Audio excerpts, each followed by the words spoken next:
السلام علیکم، آپ دیکھ رہے ہیں کے نیوز ایچ ڈی۔ میں ہوں سید وجاہت علی۔ خبر شامل کرتے ہیں تاندلیہ والا سے۔ تاندلیہ والا مامو کانجن کا رہائشی پاک فوج کا صوبیدار محمد یار یونس یمن بارڈر پر سعودیہ سرحد کی حفاظت کے دوران باغیوں کے حملے سے شہید ہو گیا۔ مزید تفصیلات جانتے ہیں علی حسن کی اس رپورٹ میں۔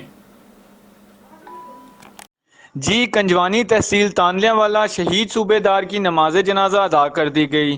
مامو کانجن کا رہائشی پاک فوج کا صوبیدار محمد یار یونس یمن بارڈر پر سعودیہ سرحد کی حفاظت کے دوران باغیوں کے حملے میں شہید ہو گیا۔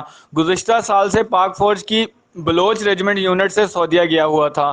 شہید کا جسد خاکی آج ان کے آبائی گاؤں 53 ٹکڑا میں پہنچا دی گئی۔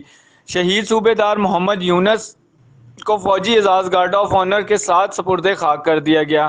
شہید کو نماز جنازہ کے بعد فوجی اعزاز کے ساتھ دفنایا گیا۔